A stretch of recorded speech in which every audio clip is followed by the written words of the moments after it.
Tony তার পরিবারের সাথে টনিপুর নামক একটি জঙ্গলে থাকত। টনির পরিবারে তার মেয়ে এবং তার মা ছিলেন।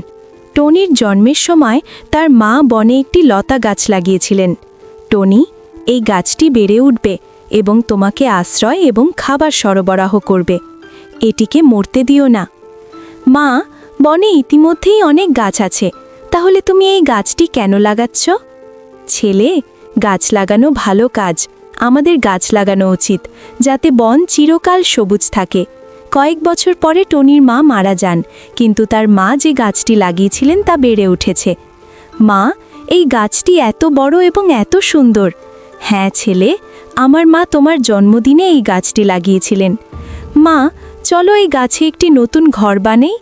হ্যাঁ ছেলে, আমরা করব, কিন্তু আগে গাছটিকে বড় হতে দাও এবং ফল ধরতে দাও। কালু এবং গৌরী ঝগড়া করছিল। হে ঈশ্বর, আমি এই অলস কালুর উপর বিরক্ত। কি হয়েছে? তুমি সবসময় কিছু না কিছু নিয়ে সমস্যায় পড়ো। তুমি কখনো কিছু করো না।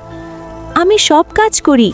দেখো কালু, তুমি যদি আমাদের জন্য খাবার এনে দাও, তাহলেই আমি এখানে থাকব, নইলে আমি আমার বাবা মায়ের বাড়িতে যাব। এই কথা শুনে কালু বিরক্ত হয়ে উঠল।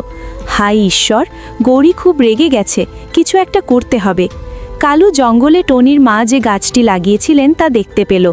তাতে এখন ফল ধরেছে। এই গাছটি অনেক বড় এবং প্রচুর ফল ধরেছে। কালু ফলটি তুলে বাড়িতে নিয়ে গেল। চাকি কালুকে তা নিয়ে যেতে দেখে। চাকি টনিকে বলল, কালু, যদি তুমি ফলের এতই পছন্দ করো, তাহলে নিজের গাছটি লাগাও। ও বাহ, গাছে তোমার নাম লেখা আছে, আমি সেখান থেকে ফলটি তুলে নেব। কালুটি শিক্ষা দেওয়ার জন্য টনি বড়ই গাছে চুলকানির গুঁড়ো ছিটিয়ে দিল। এখন দেখা যাক সে কিভাবে ফল চুরি করে। পরের বার যখন কালু ফল তুলতে এলো, তখন পাউডারটি তার ডানায় লেগে গেল। আমার ডানা কিভাবে চুলকাতে শুরু করলো? কালু বিরক্ত হয়ে উঠল। কালুর কষ্ট দেখে টনি হেসে উঠল।